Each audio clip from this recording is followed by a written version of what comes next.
Selamat pagi, Oma Opa, Bapak Ibu, Shalom. Salam sukacita hanya di dalam kasih Yesus Kristus. Tidak berkesudahan kasih setia dan anugerah dari Tuhan kita Yesus Kristus. Selalu baru setiap hari dan selalu setia menyertai, menuntun dan menguatkan kita. Tidak saja dalam keadaan baik dan sukacita, tetapi terlebih lagi ketika situasi yang kita hadapi penuh dengan pergumulan dan ketidakpastian. Tuhan selalu setia mendampingi kita. Itu sebabnya tidak ada alasan apapun bagi kita untuk tidak berbuat baik dan selalu baik setiap hari. Karena sesungguhnya berbuat baik menjadi cerminan dari setiap orang yang selalu bersyukur dan bersandar hanya kepada Tuhan saja. Berbuat baik dengan sungguh-sungguh baik, selain memberikan dorongan dan penguatan bagi orang lain, tetapi juga akan memberikan semangat dan dorongan, kekuatan baru di dalam diri kita. Oleh karena itu, marilah selalu berbuat baik dan baik setiap hari, sebab itu yang dikehendaki oleh Tuhan senantiasa. Bapak Ibu, mari kita berdoa. Bapa kami yang ada di surga, Tuhan yang maha besar dan maha kuasa, tetapi juga yang penuh kasih setia dan berkat. Kami datang kepadamu ya Tuhan, untuk bersyukur atas kasih dan anugerah-Mu yang selalu menyertai hidup kami, baik pribadi lepas pribadi, maupun sebagai keluarga dan gereja-Mu. Di tengah situasi yang sedang sulit saat ini, karena wabah virus corona masih terus meningkat di negara kami. Kami bersyukur karena Tuhan selalu menolong dan menguatkan kami semua. Sehingga hari ini kami masih bisa beribadah kepada Tuhan. Walaupun hanya melalui media online saja. Karena situasi yang tidak memungkinkan kami untuk berjumpa secara fisik saat ini. Kami mohon Tuhan memberkati ibadah kami ini.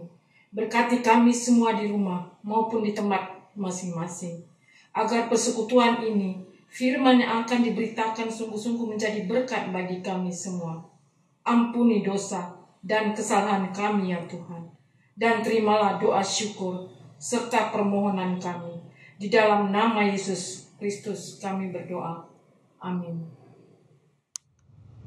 Oma Opa, Bapak Ibu, mari kita bernyanyi dari Kidung Jemaat 454, Indahnya Saat Yang Teduh.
Bapak Ibu, Oma Opa, mari kita membaca Mazmur 119 ayat 1 sampai 8. Bahagianya orang yang hidup menurut Taurat Tuhan.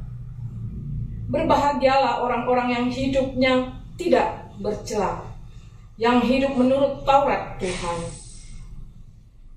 Berbahagialah orang-orang yang memegang peringatan-peringatannya, yang mencari Dia dengan segenap hati, yang juga tidak melakukan kejahatan, tetapi yang hidup menurut jalan-jalan yang ditunjukkannya. Engkau sendiri telah menyampaikan titah-titahmu, supaya dipegang dengan sungguh-sungguh.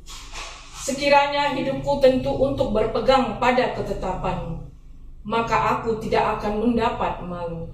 Apabila aku mengamati segala perintahmu, aku akan bersyukur kepadamu dengan hati jujur. Apabila aku belajar hukum-hukummu yang adil, aku akan berpegang pada ketetapan-ketetapanmu. Janganlah tinggalkan aku sama sekali. Shalom Opa Oma yang dikasihi Tuhan Yesus. Kita mengucap syukur bisa berjumpa melalui persekutuan lansia kita via daring.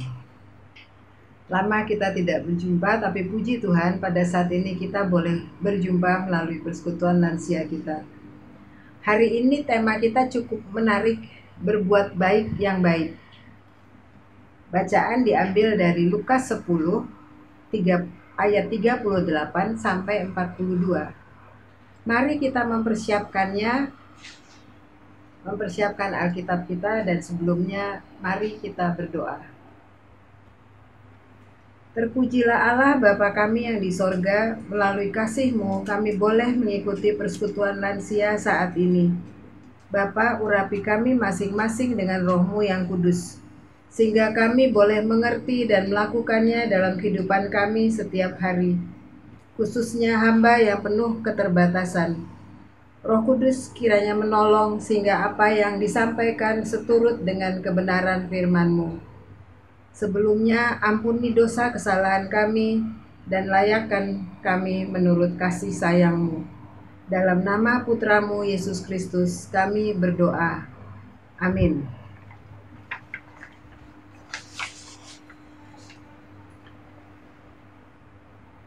Tema kita berbuat baik dengan baik. Berbuat baik adalah salah satu panggilan kita sebagai murid-murid Kristus, sebagai anak-anak Tuhan. Tema ini menarik. Mungkin kita biasa mendengar berbuat baik dengan benar. Lalu dikatakan baik belum tentu benar. Benar sudah pasti baik. Tapi tema kita hari ini berbuat baik dengan baik. Mari kita membaca Alkitab kita dari Lukas 10 ayat yang 38 sampai 42. Di bawah perikop Maria dan Marta. Ketika Yesus dan murid-muridnya dalam perjalanan, tibalah ia di sebuah kampung. Seorang perempuan yang bernama Marta menerima dia di rumahnya. Perempuan itu mempunyai seorang saudara yang bernama Maria. Maria duduk di dekat kaki Tuhan dan terus mendengar perkataannya, sedang Marta sibuk sekali melayani. Ia mendekati Yesus dan berkata, "Tuhan, tidakkah Engkau peduli bahwa saudaraku membiarkan aku melayani seorang diri? Suruhlah dia membantu aku." Tetapi Tuhan menjawab, "Marta, Marta, engkau khawatir dan menyusahkan diri dengan banyak perkara. Tetapi hanya satu saja yang perlu. Maria telah memilih bagian yang terbaik, yang tidak akan diambil daripadanya." Kalau dilihat dalam bacaan kita ini, Tuhan Yesus singgah di rumah Maria dan Marta. Ketika itu Tuhan Yesus sedang dalam perjalanan menuju Yerusalem. Tuhan Yesus ke Yerusalem untuk menuntaskan tugas panggilannya, menebus dan menyelamatkan manusia yang berdosa. Menyelamatkan kita semua. Misi Tuhan digenapi dengan pengorbanannya di kayu salib. Tuhan Yesus sudah 2 kali memberitahukan penderitaan yang akan dialaminya dalam waktu tidak lama lagi. Tercatat di Lukas 9, 22 dan 44. Tapi murid-muridnya tidak mengerti maksud dari perkataan Tuhan Yesus. Tuhan Yesus harus menanggung penderitaannya, akhir hidupnya, akhir perjalanannya dibayangi dengan kengerian. Ia ditolak oleh tua-tua, imam-imam kepala, ahli Taurat. Ia akan diserahkan ke tangan manusia. Tekanan yang demikian berat semakin nyata kalau kita kemudian membaca di berikutnya bagaimana Tuhan Yesus ada di Taman Getsemani dan ia berdoa, "Ya Bapakku, jikalau Engkau mau, ambillah cawan ini daripadaku.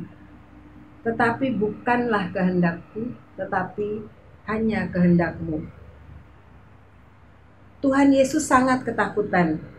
Ini tercatat di Lukas 22 ayat 44, sehingga seorang malaikat harus turun dari langit untuk menampakkan diri dan menguatkannya.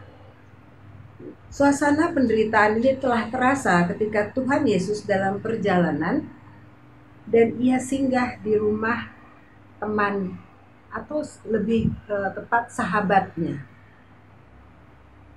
Keluarga yang sangat dikenal dan sangat menghormatinya.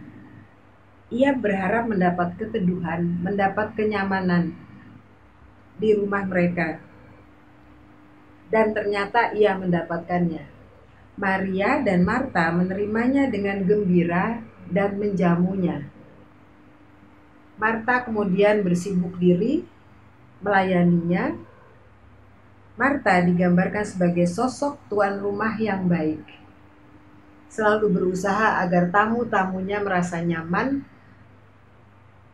Tamu-tamunya harus puas dengan penyambutannya. Sedangkan Maria, saudaranya Marta, duduk dengan tenang di kaki Tuhan Yesus mendengar perkataan-perkataan Tuhan Yesus.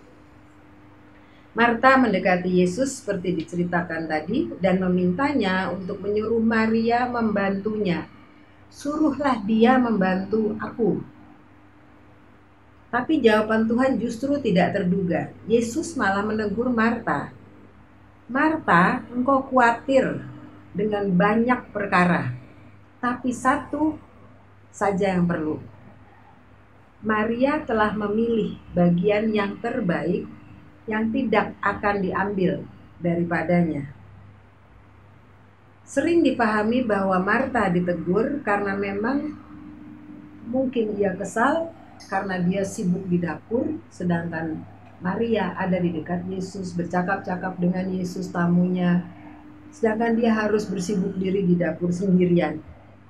Atau mungkin juga dia iri. Tetapi yang pasti tidak salah adalah kalau kita katakan Marta ditegur oleh Tuhan Yesus karena ia telah salah memilih perbuatan baik yang dilakukannya.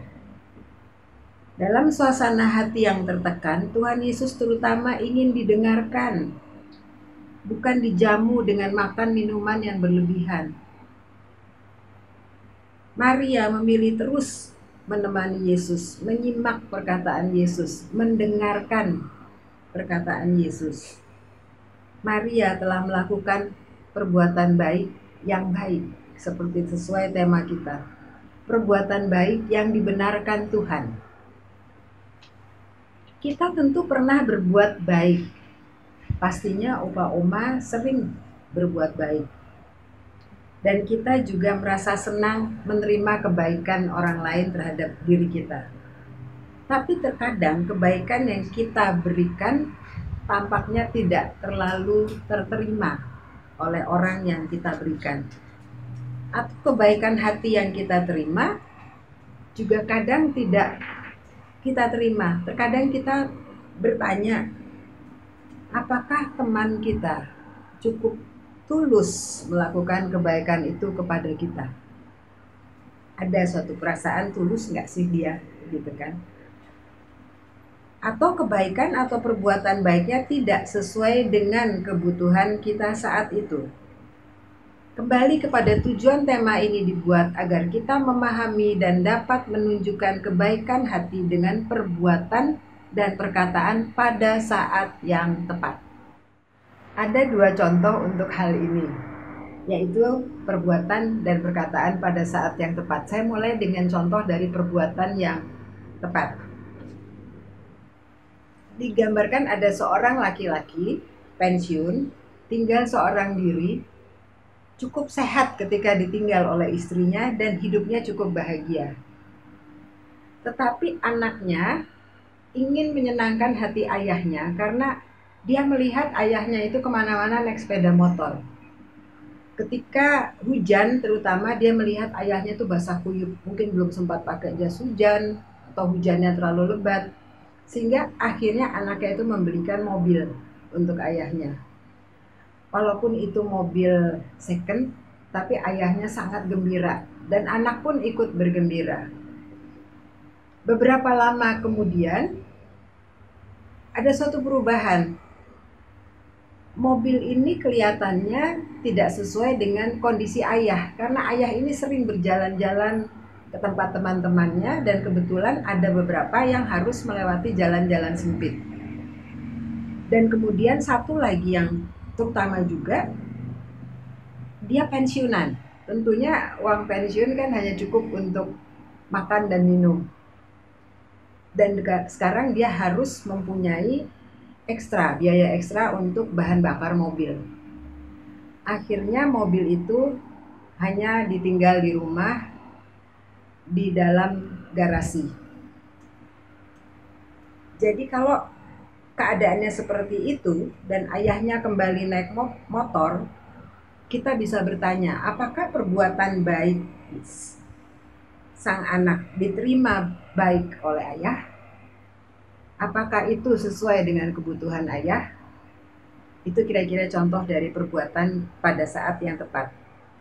Lalu perkataan pada saat yang tepat.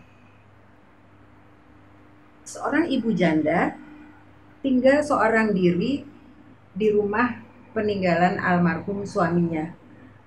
Hidupnya cukup bahagia, ia mandiri, ia bisa masak, ia bisa berkebun, dia bisa melakukan hobinya.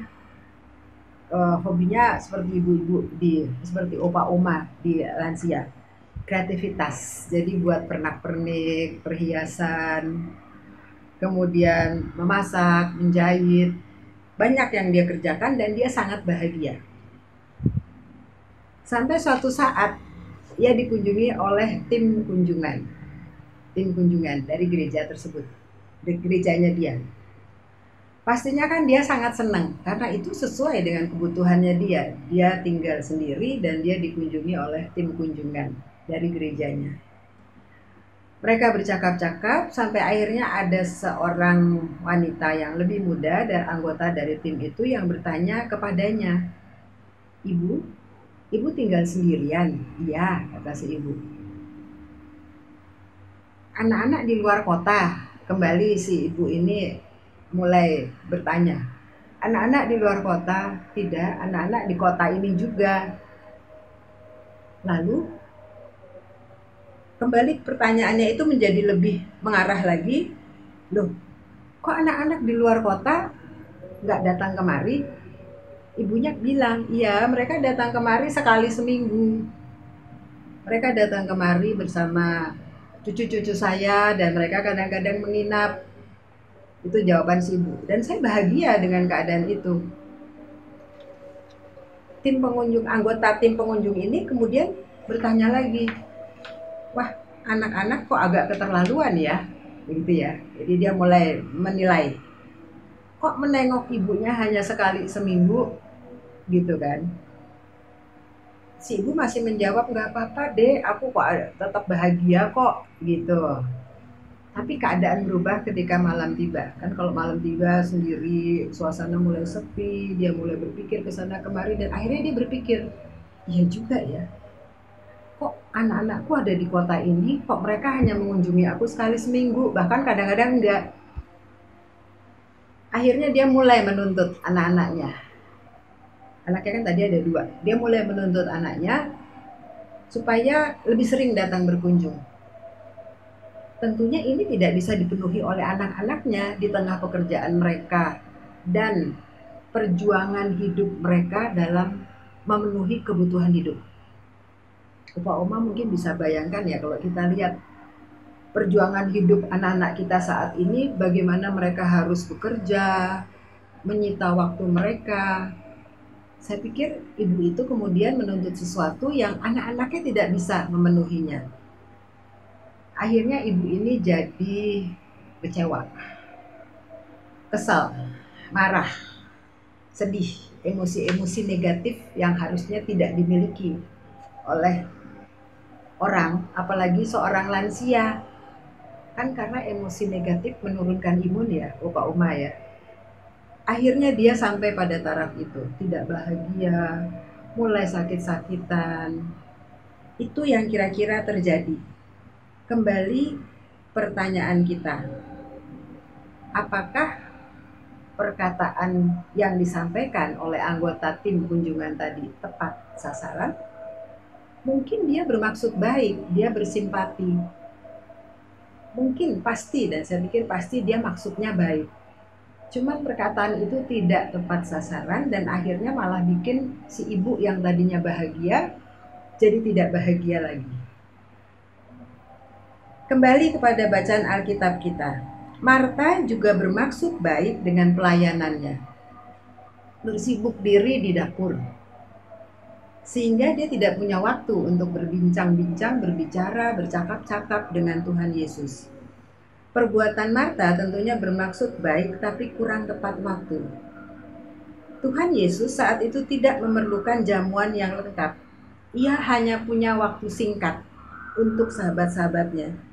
Ia harus segera menjalani tahap akhir misinya dan juga hidupnya. Tuhan ingin menjalin kontak dan komunikasi yang akrab dengan sahabat-sahabatnya, bukan makan dan minum. Tapi sebagai catatan saya, tentunya kita tidak harus menilai bahwa perbuatan Marta kurang baik. Hanya perbuatan baiknya kurang tepat sasaran. Di dalam rumah Tuhan, di dalam gereja Tuhan, tentunya tipikal Marta, tipikal Maria sangat diperlukan. Karena keduanya saling melengkapi, saling mengisi. Gitu ya, Opa Oma. Opa Oma kembali kepada tema kita, perbuatan baik kita lebih dari altruisme atau perbuatan baik karena dorongan kemanusiaan. Perbuatan baik umat Tuhan didasari oleh kasih Tuhan yang lebih dahulu mengasihi kita. Kita mengasihi sesama manusia dan berbuat baik kepada mereka karena Tuhan yang menghendaki demikian. Berbuat baik adalah salah satu panggilan kita. Berbuat baik yang baik, itu tema kita. Berdasar pada kasih Allah yang kita lakukan dengan baik, tulus dan benar. Tulus berarti tanpa pamrih. Secara benar dan sesuai dengan kebutuhan orang lain yang hendak kita tolong.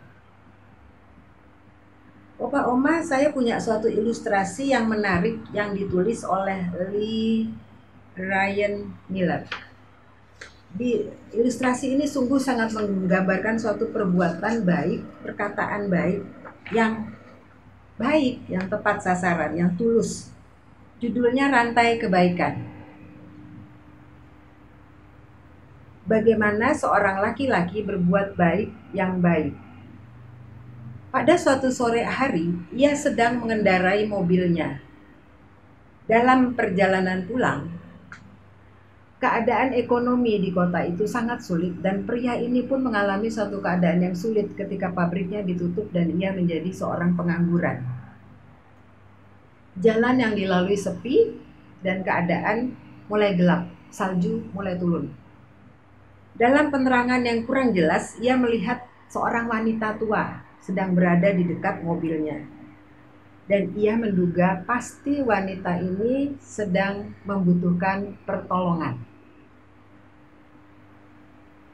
Ia berhenti. Wanita tersebut tampak ketakutan, was-was.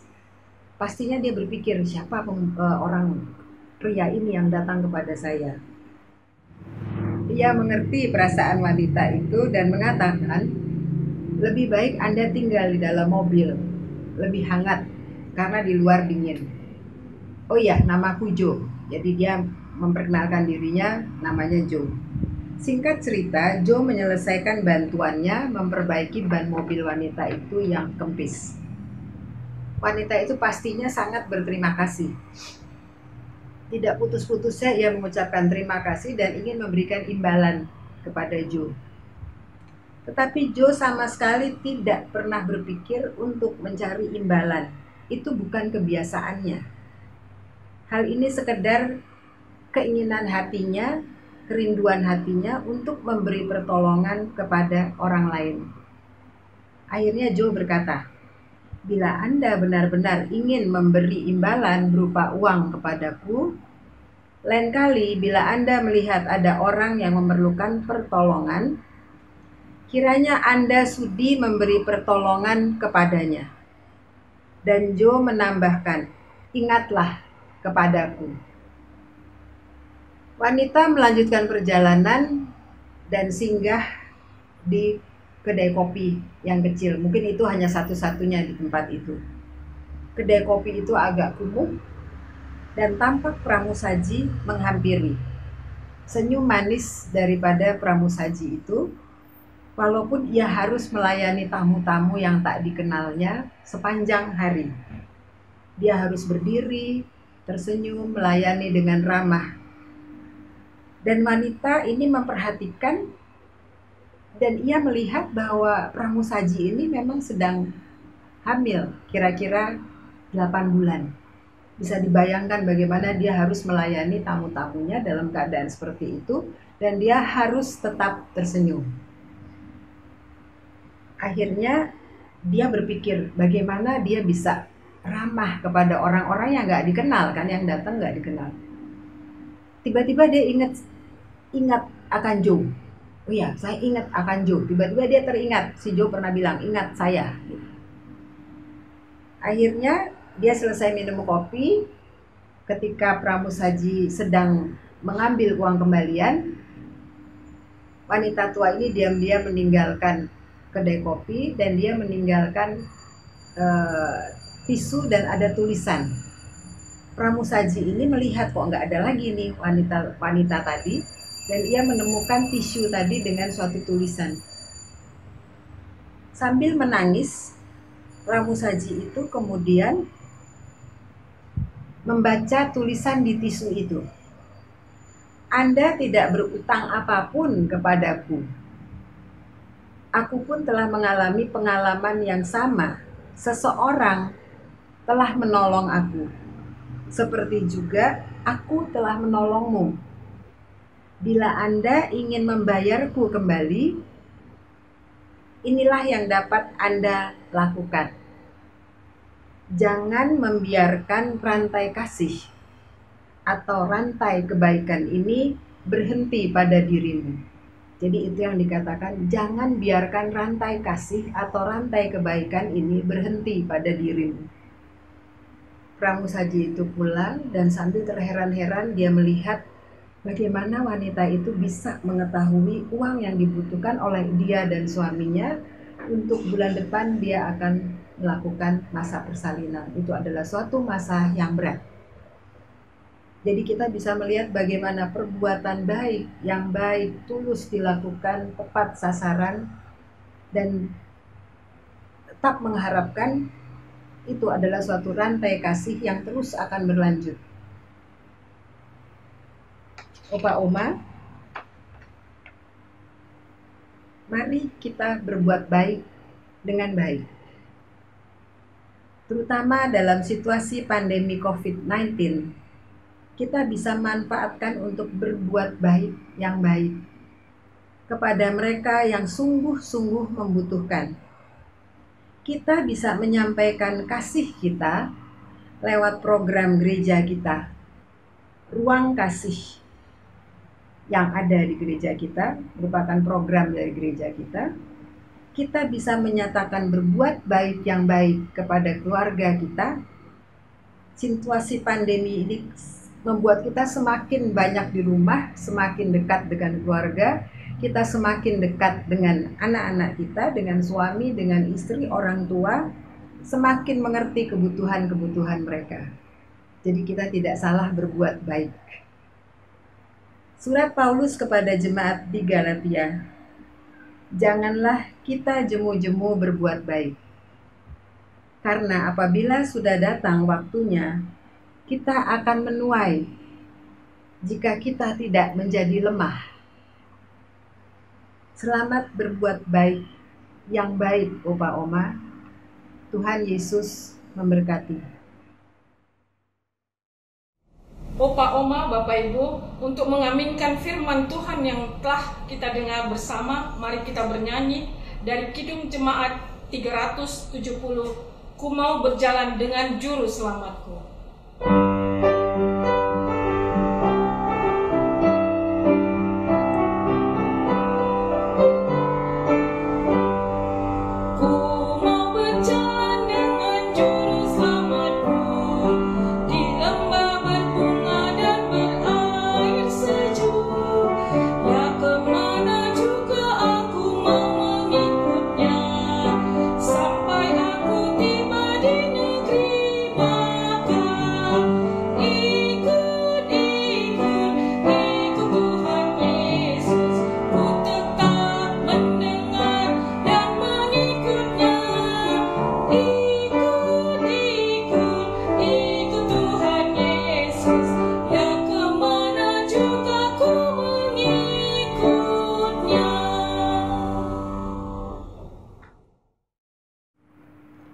Opa Oma, mari kita menaikkan doa syafaat kita.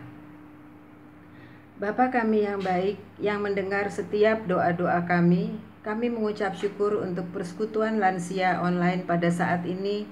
Kami mengucap syukur untuk setiap puji-pujian, doa, firman Tuhan yang boleh kami terima. Bapa yang baik, pada kesempatan ini kami berdoa untuk saudara-saudara kami, untuk Opa Oma yang Kau kasihi Tuhan yang pada saat ini terbaring sakit. Kami berdoa untuk Bapak Evert Palinkahu, Bapak Edi Mulyono, Ibu Loren Sadino, Ibu Berliana, Bapak Hendrik Lemuslo, Opa Oma De Vreites, untuk Ibu Retno Taloga, untuk Bapak Gultom, untuk Ibu Sihite, untuk Ibu Aurelia, untuk Amelia Bapak. Bapak, biarlah Engkau senantiasa mendampingi mereka, Engkau memberikan kesembuhan, kekuatan kepada mereka ya Tuhan, dalam pembaringan mereka atau dalam istirahat mereka saat ini. Tuhan Yesus yang adalah tabib di atas segala tabib, dokter di atas segala dokter, Engkau menjamah, menyembuhkan tubuh mereka yang sakit. Bapa, terima kasih, dan kami juga berdoa untuk semua kami ya Tuhan yang ada dalam persekutuan lansia saat ini. Tuhan, biarlah Engkau yang senantiasa mendampingi kami, memberikan kesehatan, terutama sukacita dalam keluarga kami masing-masing. Terima kasih Bapa. Kami juga berdoa untuk Opa, Oma yang bersuka cita merayakan hari ulang tahun mereka.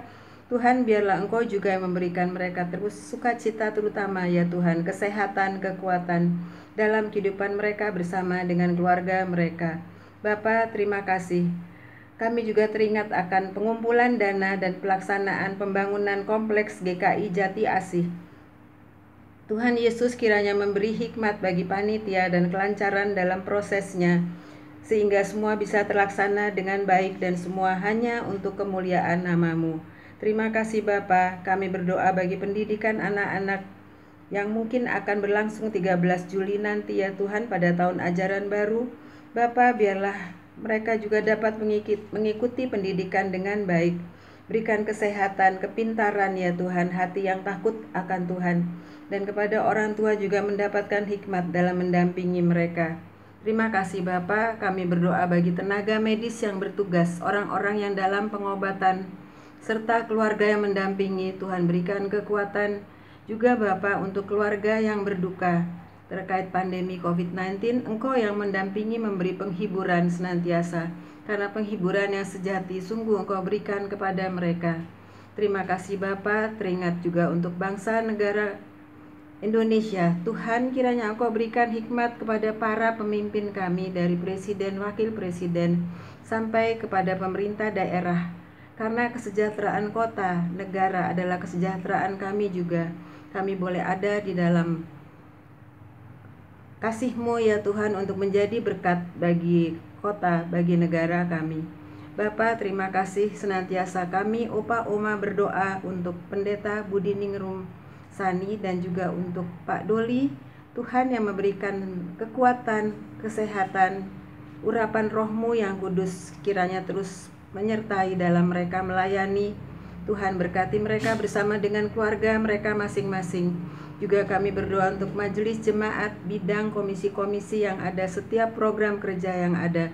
Tuhan, biarlah Engkau terus yang ada terlibat di dalamnya. Kami mengucap syukur untuk setiap yang terlibat dalam pengadaan ibadah online, baik umum maupun ibadah lansia saat ini. Tim multimedia senantiasa mendampingi. Tuhan, kami juga mohon kekuatan, kesehatan dan sukacita senantiasa. Bapa, terima kasih. Inilah doa permohonan kami yang kami naikkan dengan penuh kerendahan hati. Hanya di dalam nama Putra-Mu Yesus Kristus yang mengajar kami berdoa. Doa Bapa kami. Bapa kami yang di sorga, dikuduskan nama-Mu, datanglah kerajaan-Mu, jadilah kehendak-Mu di bumi seperti di sorga. Berikanlah kami pada hari ini makanan kami yang secukupnya, dan ampunilah kami akan kesalahan kami, seperti kami juga mengampuni orang yang bersalah kepada kami. Dan jangan membawa kami ke dalam pencobaan, tetapi lepaskan kami daripada yang jahat. Karena Engkau yang punya kerajaan, kuasa, dan kemuliaan sampai selama-lamanya. Amin. Bapa, terima kasih.